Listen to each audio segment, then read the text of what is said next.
அனைவருக்கும் வணக்கம். இந்த பதிவில் என்ன பார்க்க போகிறோம் அப்படின்னு பார்த்தீங்கன்னா, யூடியூபு முக்கியமான ஒரு ரூல்ஸை வெளியிட்டிருக்காங்க. அது என்னன்னு சொல்லி பார்க்கலாம்.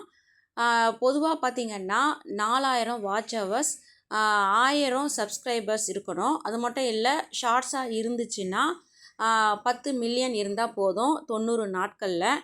இது எல்லாமே டோட்டலாக சேஞ்ச் பண்ணியிருக்காங்க. அது என்னன்னு பார்த்தீங்கன்னா, வாட்ச் ஹவர்ஸ் வந்து 365 நாட்களில் தகுதி வாய்ந்த பொது கண்காணிப்பு நேரத்திற்கான தேவைகள் வந்து 4000 இருந்து 8000 அதிகரிச்சிருக்கு.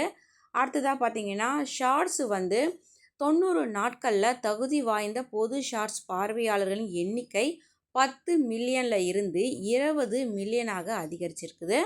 ஆனால் சப்ஸ்கிரைபர் பார்த்திங்கன்னா 1000 இருந்தால் போதும், அதில் எதுவும் பெரிய மாற்றம் ஏற்படல அப்படின்னே சொல்லியிருக்காங்க. ஸோ புதுசாக க்ரியேட் பண்ணக்கூடிய யூடியூபர்ஸ் இதை நோட் பண்ணிக்கோங்க. ஆக்சுவலாக நல்ல கண்டென்ட்டாக இருந்தாக்க நிறைய வியூஸ் போகும்னு சொல்கிறாங்க.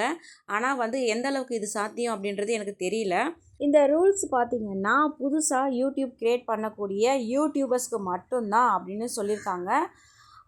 பழைய அதாவது ஆல்ரெடி ரன் பண்ணிட்டு இருக்கக்கூடிய யூடியூபர்ஸ்க்கு இது அப்ளிகேபிள் இல்லை அப்படின்னு சொல்லியிருக்காங்க. ஸோ மேக்ஸிமம் யாரெல்லாம் வந்து 4000 வாட்ச் ஹவர்ஸை ரீச் பண்ணலையோ அவங்களாம் ரீச் பண்ணி மானிட்டேஷனை முடிஞ்ச அளவுக்கு வாங்கி வச்சுருங்க.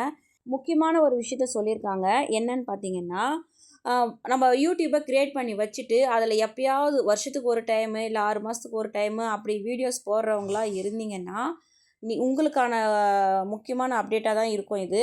அந்த மாதிரி சேனலை வந்து டெலீட் பண்ணிவிடுவோம், கேன்சல் பண்ணிவிடுவோம் அப்படின்ற மாதிரி சொல்லியிருக்காங்க. ஆனால் வந்து 6 மாதத்துக்குள்ளே மேக்ஸிமம் வந்து ஒரு ஷார்ட்ஸாச்சும் போட்டிருக்கணும். அப்படி இல்லைனா ஒரு லாங் வீடியோவாச்சும் போட்டிருக்கணும். 6 மாதத்துக்கு ஒரு டைமாச்சும் போட்டிருக்கணும். இது எதுவுமே இல்லாத பட்சத்தில் அவங்க சேனலை கண்டிப்பாக நாங்கள் கேன்சல் பண்ணிவிடுவோம். நீங்கள் ரீஅப்ளை தான் பண்ணணும். ரீஅப்ளை பண்ணாலும் கிடைக்குமான்றது ஒரு டவுட்டு தான் அப்படின்ற மாதிரி சொல்லியிருக்காங்க. ஸோ முடிஞ்ச அளவுக்கு ஒரு ஷார்ட்ஸாச்சும் போடுங்க. மந்த்லி ஒன்ஸு இல்லை வீக்லி ஒன்ஸு இந்த மாதிரி நீங்கள் போட்டிங்கன்னா உங்கள் சேனலுக்கு எந்த ஒரு பாதிப்பும் வராது. அப்படி போடாத பட்சத்தில் கேன்சல் பண்ணுறதுக்கு நிறைய சான்சஸ் இருக்குது.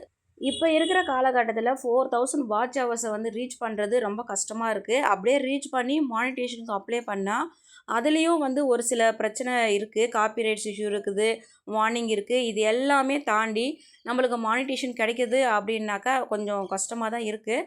ஸோ அதுலேயும் பார்த்திங்கன்னா நம்ம ஒரு வருஷம் ஆயிடுச்சு ரன் பண்ணிட்டோம்.